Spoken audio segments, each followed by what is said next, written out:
you are learning about your relationship to the divine matrix. You're learning about your relationship to the field that not only connects all things, it's the field that makes you who you are. You are emerging constantly. Quanta is re-emerging and re-emerging and re-emerging as the atoms of your body from this field. This is such a powerful concept that we're not separate from the field. It is within us. It is emerging as us. And because we are part of rather than separate from, we are given the ability to self-regulate how we relate to this field. And we've just seen that we're wired to do this. Our biology is actually designed perfectly for specifically and exactly this kind of self-regulation. So the evidence that supports these discoveries, they're telling us a new human story. Now I have to tell you, it is a beautiful story. It is a powerful story. It's a story of hope. It's a story of possibility based in rock-solid evidence of the new science and the new discoveries. And you know, I am still mystified. You would think that people would be so happy to hear the new discoveries and then to embrace the potential that they offer.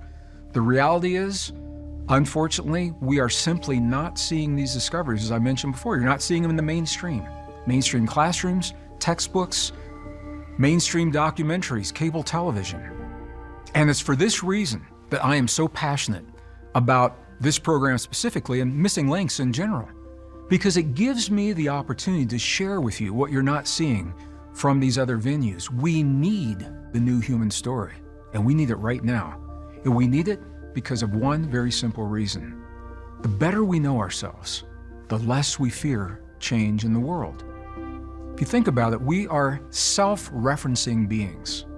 And what that means is that our sense of well-being typically depends upon how we feel about what's happening in our external world, in the world out there. Well, you know and I know, our world is changing. And it's changing in ways that we haven't seen in 5,000 years of recorded human history. And the changes can be frightening unless we've learned to find our sense of well-being from within, rather than relying upon the stability of the big world out there, the external world, to help us feel good about ourselves. So the better we know ourselves, the less we fear change in the world. But it goes beyond that. The better we know ourselves, the less we fear one another. The less we fear one another, and we are being forced together as a global community in ways that have not happened in our lifetimes. In many ways, in many instances, it hasn't happened in recorded human history. And I want you to think about what I'm saying here. We are living in a globalized world. We're globalizing through technology, obviously, through communications. We live in a globalized economy. We live in a world of globalized defense, a world where we are sharing resources on a global level in ways that we've never done in the past.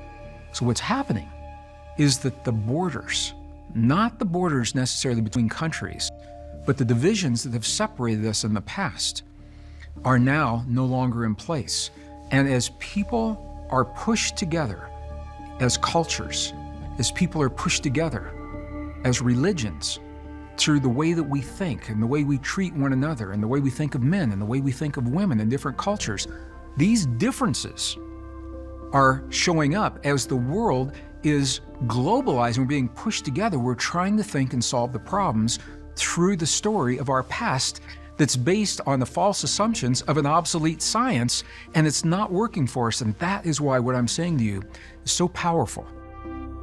Because what I'm sharing with you now, this takes everything, all the science, all the mysteries, all of the lost texts and the ancient wisdom and the internal technology and all of that. We're coming full circle. We're coming full circle, and we're looking at how these new discoveries have a direct bearing upon what's happening in your world and my world, your life and my life today. And that's why this is so important. And perhaps most importantly, not only is it true that the better we know ourselves, the less we fear change, the less we fear one another. The better we know ourselves, the less we fear ourselves. I'm going to be very personal. I'm going to look right at you. The better you know yourself, the less you fear yourself. The less you fear your own power. And I want to tell you, you are one very powerful being. And I hope that is obvious to you. through everything that we've gone through. For thousands of years, the texts and the traditions have worked to do just the opposite, to keep you from accessing the depths, the extent, the potential that lives within you as a human living within this field, living within the divine matrix. And in a large extent, it's worked, and I'm not saying it's right, wrong, good, or bad, because whatever has happened in the past, it worked well enough to get us here. We're here now, all right? And now we're living not only the convergence of societies and peoples and cultures, think about this, we're living a convergence of wisdom. We're living a convergence of two great ways of knowing, 5,000 years of the wisdom of our ancestors, spiritual traditions, not science. And the best science of the modern world is only about 300 years old. Those two ways of knowing are come together right now, precisely at the time that we need it, when we are perched right on the edge of war in our world today. You feel the push toward war because many people believe that that is the answer to the problems because that has been the answer in the past. But we also see war is no longer working. In the old way of thinking, when there was a war, there was a winner and a loser, and there was something to be gained. And we all know now that if there is a war, whatever wars we're looking at, nobody wins, everybody loses. And I think that's obvious. And the powers that be know that.